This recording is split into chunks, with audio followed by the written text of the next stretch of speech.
Hey guys, thanks for clicking on this video. Today we are looking at one of my favorite stocks. We are looking at Alphabet Inc., otherwise known as Google, ticker symbol GOOG. This stock has been on an absolute tear this year, up almost 65%. Started the year at 1,700 and is now just below its all-time high at $2,901 a share. What we're going to be doing is we're going to be looking at the fundamentals and then giving my fair value of the stock and then having a look at some of the technicals to see if it's a buy in the short term. But just before we get into that, please give a like on the video. Really helps me out, and subscribe if you're not already subscribed. I know I've got a lot of new viewers, so please subscribe for more stocks.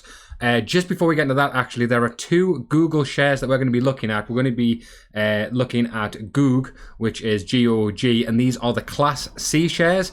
These have no voting rights compared to the Class A shares, which are Google, GOOGL, and these have the voting rights. These basically voting rights are kind of almost ignored by the Class B shares, as they're what the owners have, and they have, or the founders, sorry, and they have 10 votes per share. So you would expect Google to be more because they have the voting rights, but if we just quickly go to here and compare with the other stock, the Class A stock, you can see that it is pretty neck and neck, but GOOG is actually higher and has had longer returns of the higher returns. Don't know what the reason for that is, but interesting nonetheless. So I'm just going to look at GOOG here today.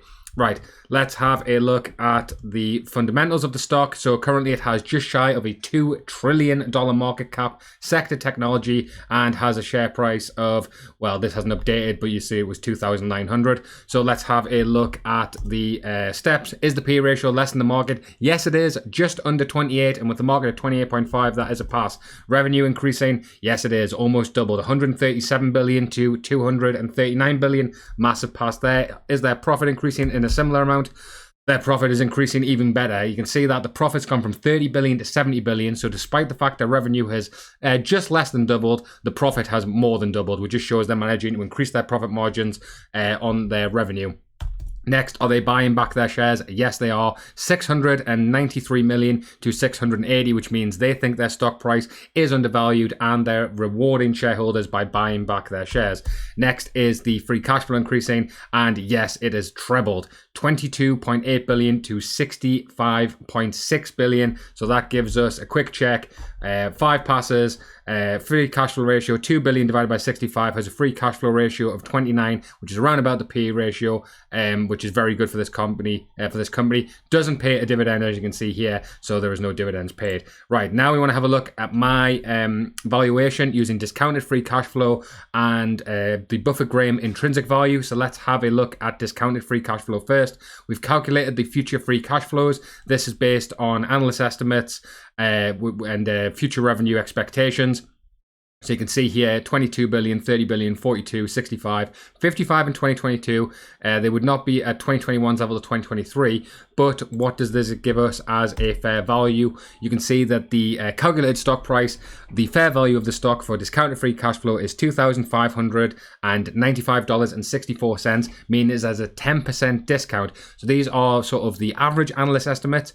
If we just change the model that you're thinking in 2022, Google will have higher free cash flow in 2021. What we would do is we would alter the model just a little bit, say 109%, because this is similar to 106.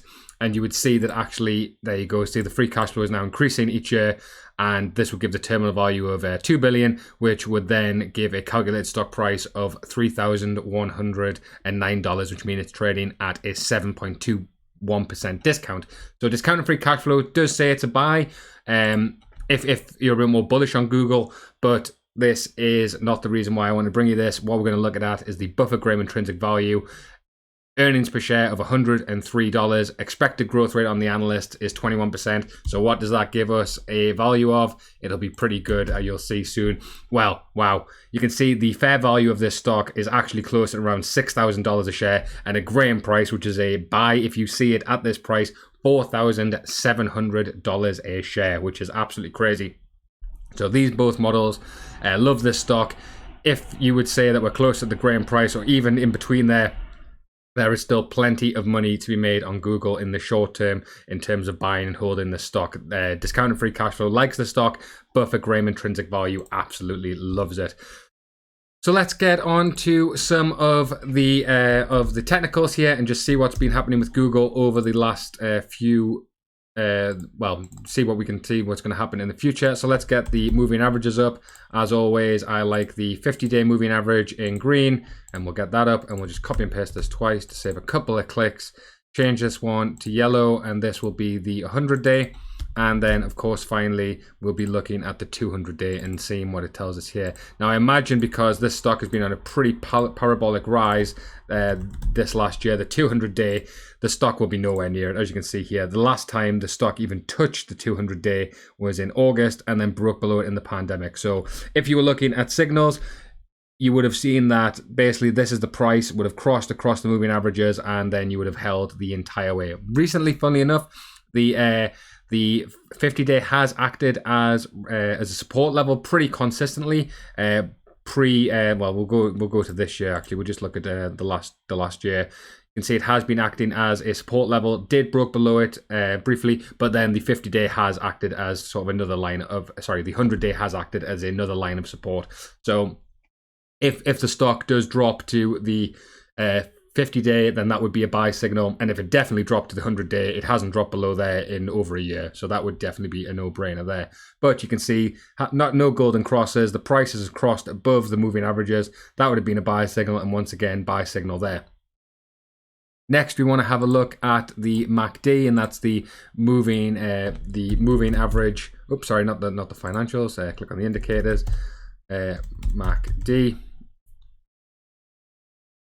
And you can see here, well, generally, Google has been on a pretty big tear. The line has been above zero, but the buy signal here would have been at this point here. The MACD line's crossed and you would have made profit the entire way. That was actually a very rare opportunity where the price had gone down consistently for a bit of time.